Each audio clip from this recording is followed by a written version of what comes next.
fighting horizontally, we're not fighting vertically. So that's what they want. But anyway, back to what we're talking about. I think one thing I really wanted to say, and thank you for sharing that word, 'cause it's just so true. And I think just sometimes being queer just feels like rainbows and glitter and all this. That's why people share. Yeah. Like sometimes the advertisements is like, it's like, they come like it was just like something like this. And it's like those are most times I'm just like this, and yeah. Just on the point where you said like that's what white people share. One thing I say is like when I came out, I realized that pride was very love is love, love is love. To me, it's stop killing us. yeah. That's what pride is to me. Keep us alive. Stop taking our rights away. I go to pride. Less rainbows, less glitter. Like Pride in London, not my bag. London Trans Pride, that's my bag. Yeah. Which will be Saturday next week. We're outside, y'all. Okay. Okay, so I guess the point that I really wanted to, and I wanted to ask you, Derek, as well.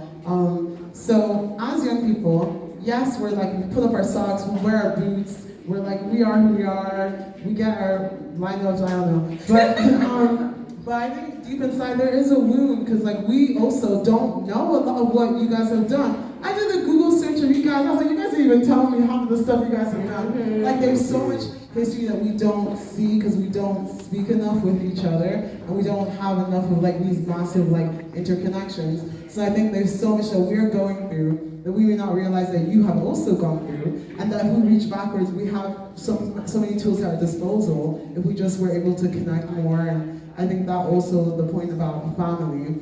So many of us here probably live in houses that are also homophobic. While you're trying to grow yourself, you're being pulled back. Yeah. And it's such, I luckily don't, and I have the privilege of living with Warren, who's my best friend. But I feel like when you're black and queer, you don't have that luxury a lot of the time. So it's like, how can you be yourself, be confident, live your truth in such a fragmented society and family and inner world? And like, I guess what advice could you give to that? The advice I give has to relate to how I got involved with living in Brixton. And I was working for,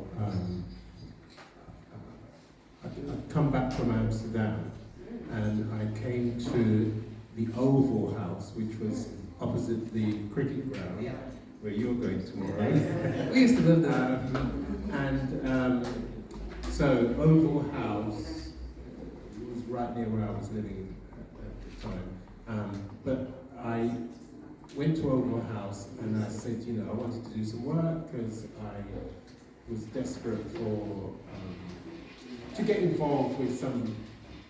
I was at a loose end and I wanted to get involved with something. They said, oh, we finished casting, so you can't get involved in play, but we need you to make costumes. We need costume design and makeup thing.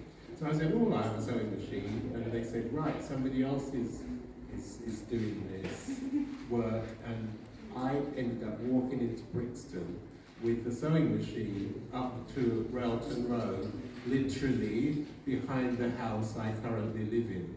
But where that was a squat. So I moved into Brixton in a squat in 80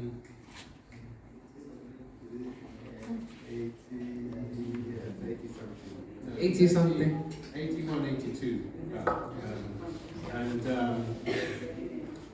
And it's because I got my foot, took a room in this squatted household, that I got access to a lot of creative people. Brixton Fairies, you can look up programs about them online. And there's Taha Hassan did a project, Creatives Made Possible by Squatting, something like that. Creativity Made Possible by Squatting, I can't remember the title. Anyway, the point I'm making is that you need a secure base. That's the ideal. Yes. I don't know how you go about it in this current climate to afford to live in London, you know, under the circumstances. And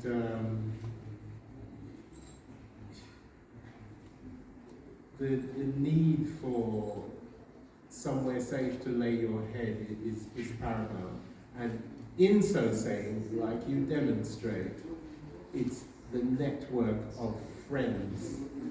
The network of friends is so important. Just knowing the people in this room by sight and nodding at them in the street as you walk past to acknowledge their existence.